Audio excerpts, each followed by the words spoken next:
നമസ്കാരം. മന്ത്ര ടിവിയുടെ നേർക്കാഴ്ച എല്ലാ പ്രേക്ഷകർക്കും സ്വാഗതം. ഇന്നത്തെ വിഷയം വളരെ പ്രധാനപ്പെട്ടത് COVID-19 അഥവാ കൊറോണ,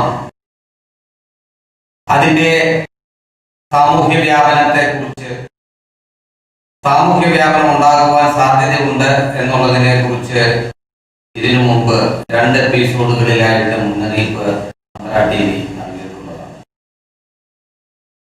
അത് വിദഗ്ധരുടെ വിശകലനവും അവരുടെ പഠനങ്ങളുടെയും അടിസ്ഥാനത്തിലാണ് പറഞ്ഞത്. സർക്കാരിന്റെയും സന്നദ്ധ സംഘടനകളുടെയും ആരോഗ്യ പ്രവർത്തകരുടെയും ഒക്കെ നിർദ്ദേശങ്ങൾ പാലിക്കുകയും പരിപൂർണമായിട്ട് അത് നമ്മൾ നടപ്പാക്കുകയും ചെയ്തിരുന്നുവെങ്കിൽ ഇന്നത്തെ സാമൂഹ്യ വ്യാപനം നമുക്ക് ഒഴിവാക്കാമായിരുന്നു. ഇന്നത്തെ ഒരു അവസ്ഥയിലേക്ക് എത്താതിരിക്കുവാൻ വേണ്ടിയിട്ടാണ് മുന്നറിയിപ്പുകൾ പല പ്രാവശ്യങ്ങളായിട്ട് നൽകിയത്. അതിനെല്ലാം വിപരീതമായി ജനങ്ങൾ, ധാരാളം ആൾക്കാർ, ഏതാണ്ട് 20% ആൾക്കാർ മാത്രമാണ് ഗവൺമെന്റിന്റെ നിർദ്ദേശങ്ങൾ പാലിച്ചു മുന്നോട്ട് പോയിരുന്നത് എന്നുള്ളത് ഈ സാമൂഹ്യ വ്യാപനത്തിൽ നിന്നും നമുക്ക് മനസ്സിലാക്കാൻ കഴിയും. സാർ, ഇന്നത്തെ ഒരു അവസ്ഥയാണ്. സാറ് പറഞ്ഞതുപോലെ ഞങ്ങൾ ഇതിന് മുമ്പുള്ള 1-2 എപ്പിസോഡുകളിൽ ഇതിന് മുന്നറിയിപ്പ് നൽകിയതാണ്. കാരണം അതിൽ ചില വിദഗ്ധരുടെ ചില അഭിപ്രായങ്ങളും ചില പഠന റിപ്പോർട്ടുകളൊക്കെ കിട്ടിയതിന്റെ അടിസ്ഥാനത്തിലാണ് ഞങ്ങൾ 2 എപ്പിസോഡുകളിലായിട്ട് ഇവിടെ സാമൂഹിക വ്യാപനം ഉണ്ടാവാനുള്ള സാധ്യതയുണ്ട്. അതുകൊണ്ട് സർക്കാരിന്റെയും ആരോഗ്യ പ്രവർത്തകരുടെയും ആരോഗ്യ വകുപ്പിന്റെയൊക്കെ നിർദ്ദേശങ്ങളും ഉപദേശങ്ങളും ശിരസ വഹിക്കണം. അത് ലംഘിക്കരുത്. അത് ലംഘിച്ചു കഴിഞ്ഞാൽ ഉണ്ടാകുന്ന അപകടം വളരെ ഭയാനകമായിരിക്കും എന്ന് ഞങ്ങൾ പ്രാവശ്യം പറഞ്ഞിട്ടുള്ളതാണ്. ഇത് എല്ലാത്തിനെയും നിഷേധിക്കുന്ന ഒരു ചെറിയ ശതമാനം ആൾക്കാരാണ്. ഒരു 10% പേര്. ഞങ്ങൾ എല്ലാ പ്രാവശ്യവും പറയാം. 10% അല്ല, 10%, 20% ആൾക്കാർ മാത്രമാണ് ഇത് പാലിക്കുന്നതെന്നാണ് എനിക്ക് തോന്നുന്നത്.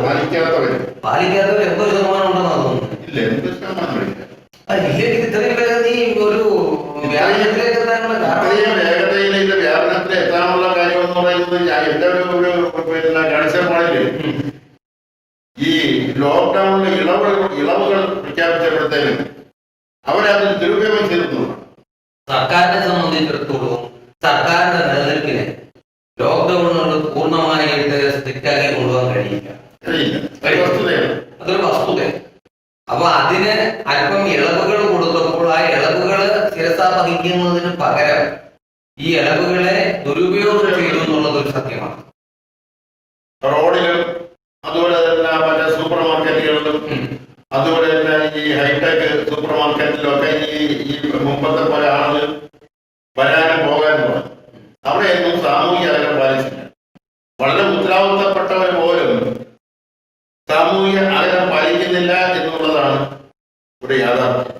അത് ശരിയാണ്. കാരണം നമ്മൾ കഴിഞ്ഞ ഒരു എപ്പിസോഡിൽ ഒരു കാര്യം വളരെ വ്യക്തമായിട്ട് പറഞ്ഞാണ്. മാർക്കറ്റുകൾ നിരോധിച്ചിരുന്നു.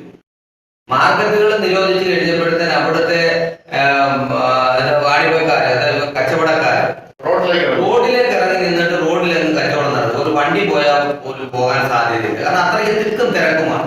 അവിടെ സാമൂഹികതകൾ നമുക്ക് കാണാൻ കഴിയില്ല.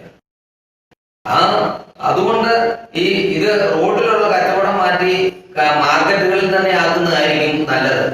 അങ്ങനെയായിരുന്നെങ്കിൽ കുറെയെങ്കിലും ഒരു സാമൂഹികതരം പാലിക്കാൻ കഴിയും. അല്ല, ഞങ്ങൾ തന്നെ അന്ന് വെച്ച വേറൊരു നിർദ്ദേശമുണ്ട്. ഒരു ആവശ്യക്കാരെന്ന് പറയുന്നത് മുൻകൂട്ടി കടകളിൽ അല്ലെങ്കിൽ സൂപ്പർ മാർക്കറ്റിലെ മുൻകൂട്ടി എല്ലാവരും മൊബൈൽ ഫോണിലൂടെ അല്ലെങ്കിൽ മെസ്സേജ് കൊടുത്ത ഇന്ന സാധനം ഞങ്ങൾക്ക് വേണം എന്ന് പറയുമ്പോഴത്തെ അതെടുത്ത് പാക്ക് ചെയ്തിട്ട് അവിടെ നിന്ന് മെസ്സേജ് അവിടെ ആ ആർക്കാണോ കൊടുക്കേണ്ടത് ആ ക്ലയന്റ് ആ കസ്റ്റമർക്ക് അവരുടെ കടയിൽ നിന്നുള്ള ഫോൺ കട കിട്ടിയതിന് ശേഷം വരുമ്പോഴത്തേനും പാക്ക് ചെയ്ത സാധനം എടുത്താൽ ബില്ലും കൊടുത്ത് പോകുന്ന ഒരു സംവിധാനം ഇവിടെ ക്രമീകരിക്കണം. ഞങ്ങൾ ആവർത്തിച്ച് പറഞ്ഞതാണ്. അല്ല, ആവർത്തിച്ച് പറഞ്ഞിട്ട് യാതൊരു അതൊന്നും ആരും ഫലമുണ്ടായിക്കൊണ്ടില്ല. വേറെ പല കാര്യങ്ങളും നമ്മള് ചാനലിലൂടെ പറഞ്ഞിട്ടുള്ള കാര്യങ്ങൾ സർക്കാർ ലെവലിൽ തന്നെ നടത്തിക്കൊണ്ടിരിക്കുന്നുണ്ട്. സർക്കാർ പോലും അത് ഏറ്റെടുത്ത് നടത്താനായിട്ട് തയ്യാറാണ്. ചെവിക്കൊള്ളാൻ അത് പോകുന്നത്. ഗൗരവപരമായി എടുക്കുന്നില്ല എന്നുള്ളതാണ്. അപ്പൊ അതിന് ഒരു വീഴ്ച വരുന്നത് നമ്മുടെ സാമൂഹികമായിട്ടുള്ള ഒരു കാഴ്ചപ്പാടിന് വളരെ പ്രതികൂലമാണ്. അതുപോലെ ഒരു സംഭവം നടന്നു കഴിഞ്ഞതിന് ശേഷം നമ്മൾ അതിനൊരു പ്രതിവിധി അല്ലെങ്കിൽ അതിനെ ഒരു പ്രതിരോധിക്കാനുള്ള ഒരു സംവിധാനം ഉണ്ടാക്കുന്നതിനെ കുറിച്ച് ആലോചിക്കുന്നതിന് മുമ്പ് ഈ സംഭവം നടക്കുന്നതിന് മുമ്പ് തന്നെ നമ്മളിത് ഇത് ചെയ്യാവുന്ന കാര്യങ്ങളായിരുന്നു. അല്ല, ഇതിന് മുമ്പ് അത് നമ്മൾ പറഞ്ഞിരുന്നതല്ലേ, വ്യക്തമായിട്ട് പറഞ്ഞിരുന്നതല്ലേ, ഇത്ര രൂക്ഷമാവില്ലായിരുന്നു. അത് ഇത്ര രൂക്ഷമാകത്തില്ല. ഇപ്പൊ തലസ്ഥാന നഗരിയിൽ അതിനെ രൂക്ഷമായിക്കൊണ്ടിരിക്കുകയാണ് കാര്യങ്ങൾ. തലസ്ഥാന നഗരിയിലെ കാര്യം പറയുകയാണെന്നുണ്ടെങ്കിൽ നമുക്കിപ്പോ അത് പറയാൻ പറ്റാത്ത ഒരു അവസ്ഥയിലേക്ക് പറഞ്ഞു. ഈ കണക്കിന് അങ്ങോട്ട് പോവുകയാണെന്നുണ്ടെങ്കിൽ വരുന്ന നാളുകളില് ബോംബെയില്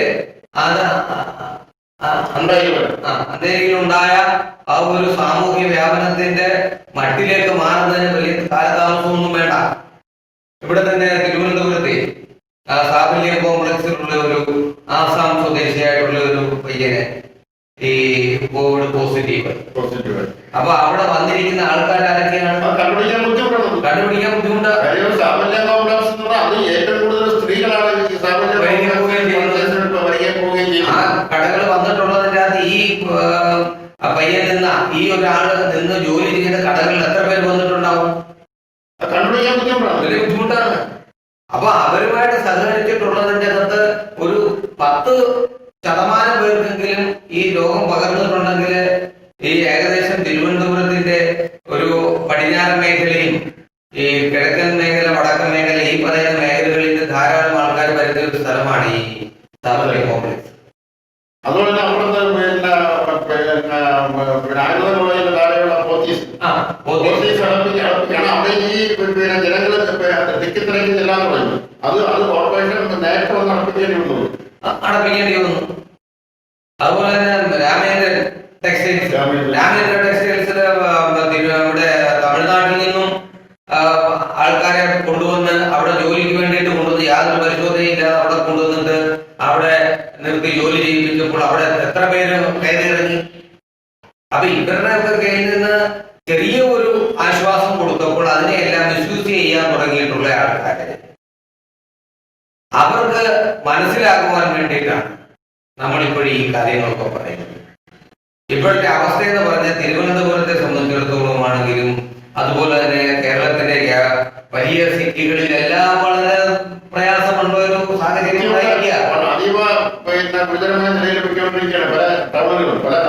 നഗരങ്ങൾ. ഇപ്പൊ ഒരു കാര്യം കൂടെ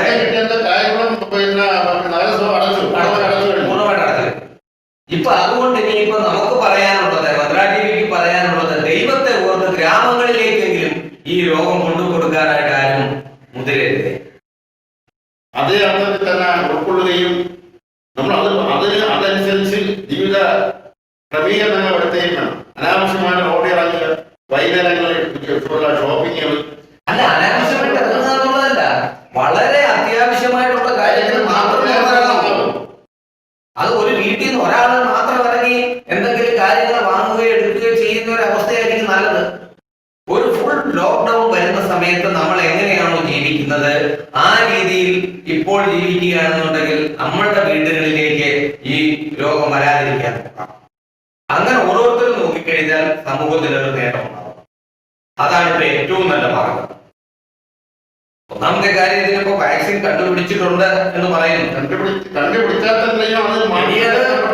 ശരിയത് പ്രാബല്യത്തിലായി വന്ന എല്ലാവർക്കും വാക്സിൻ കൊടുക്കണമെന്നുണ്ടെങ്കിൽ മിനിമം 1.5 വർഷമെങ്കിലും കഴിയും. അപ്പം ആ അത്രയും കാലത്തേക്ക് കോവിഡ് ഇപ്പം കിട്ടും, ഇപ്പൊ മരുന്ന് കിട്ടുമെന്ന് പറഞ്ഞു നോക്കിയിരുന്നു കഴിഞ്ഞാൽ ഭഗവാനെ ഈ വീടുകളിലൊക്കെ വെറുതെ ഇരിക്കുന്നവരിലേക്കൊക്കെ ഇത് പടരാൻ വേണ്ടിയിട്ട് ഈ സമൂഹത്തിൽ നിന്ന് കിട്ടും. അപ്പൊ അത്യാവശ്യ കാര്യങ്ങൾക്ക് മാത്രം യാത്ര ചെയ്യാനും ഷോപ്പിങ്ങിന് പോകാനും ജോലിക്ക് പോകാനും ഒക്കെ ഒരുങ്ങുന്നതായിരിക്കും നല്ലത്. പരമാവധി പുറത്തേക്കുള്ള യാത്ര ഒഴിവാക്കുക, പുറത്തോട്ടുള്ള യാത്ര ഒഴിവാക്കുക. എങ്കിൽ മാത്രമേ ഈ മഹാമാരിയെ നമുക്ക് തുരത്താൻ കഴിയൂ. ഈ സമൂഹ വ്യാപനത്തെ നമുക്ക് ഇല്ലാതാക്കാൻ കഴിയും. ഇപ്പൊ തന്നെ ഇനിയും എന്തവസ്ഥയാ വരാൻ പോകുന്നതെന്ന് നമുക്ക് കാൽക്കുലേറ്റ് ചെയ്യാൻ കഴിയാത്ത ഒരു അവസ്ഥയിലേക്ക് വന്നിരിക്കുന്നു. ഇത് വളരെ നന്നായിട്ട് ശ്രദ്ധാപൂർവം കേൾക്കുകയും അതനുസരിച്ച് മുന്നോട്ട് പോവുകയും ചെയ്യേണ്ടത് വളരെ അത്യാവശ്യമായ ഒരു കാര്യമാണ് എന്ന് മാത്രം പറഞ്ഞുകൊണ്ട് ഞങ്ങള് ഈ കോവിഡ് ദിനങ്ങളിൽ പരിപൂർണ ആരോഗ്യത്തോടു കൂടും സംരക്ഷണത്തോടു കൂടും വളരെ കെയറായിട്ട് നിങ്ങൾ പരമാവധി സാനിറ്റൈസർ ഉപയോഗിക്കുക, കൈ വാഷ് ചെയ്യുന്നതിന് വേണ്ടിയിട്ടുള്ള ഷാമ്പുകൾ ഉപയോഗിക്കുക, സോപ്പ് ഉപയോഗിച്ചാലും മതി. നിങ്ങൾ പുറത്തു പോയിട്ട് വീട്ടിൽ വന്നു കഴിഞ്ഞാൽ ആ വീട്ടിലെ അല്പം ബ്ലീച്ചിങ് പൗഡറും സോപ്പ് പൊടിയും കൂടി ഇട്ട് ലായനിക്കകത്ത് ആ തുണി മുക്കി വെച്ച് അത് വൃത്തിയാക്കി നല്ലതാക്കിയതിനു ശേഷം കുളിച്ച് വളരെ നന്നായിട്ട് സോപ്പ് ഉപയോഗിച്ച് കുളിച്ച് വൃത്തിയായി തന്നെ വീട്ടിൽ കയറുക. നമ്മൾ പോയ വഴി ഏതെങ്കിലും ഒരു അണു നമ്മുടെ ദേഹത്ത് കയറിയിട്ടുണ്ടെങ്കിൽ ദേഹത്തൊന്ന് റിമൂവ് ചെയ്തിട്ട് വീടിനുള്ളിലേക്ക് കയറുന്ന ഒരു അവസ്ഥ. ഇങ്ങനെ വളരെ കർക്കശമായിട്ട് നോക്കിയാൽ മാത്രമേ ഈ സാമൂഹ്യ വ്യാപനം ഉണ്ടായി നിൽക്കുന്ന ഈ സാഹചര്യത്തിൽ നമുക്ക് ഇതിനെ തുരത്താൻ കഴിയുള്ളൂ. ഇപ്പൊ തന്നെ നമ്മുടെ മിനിസ്റ്റർമാര് വരെ പറഞ്ഞു തുടങ്ങി സാമൂഹ്യ വ്യാപനം ഉണ്ടെന്നുള്ളത്, ഇല്ലേ? അപ്പം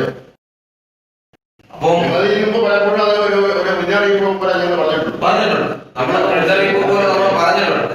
സർക്കാർ ലെവലിൽ നിന്ന് അതൊരു ഡിക്ലെയർ ചെയ്തതിന് ശേഷമേ നമ്മൾ പറയാവൂ എന്ന് വിചാരിച്ചിരുന്നാണ് ഇപ്പൊ പറയുന്നത്.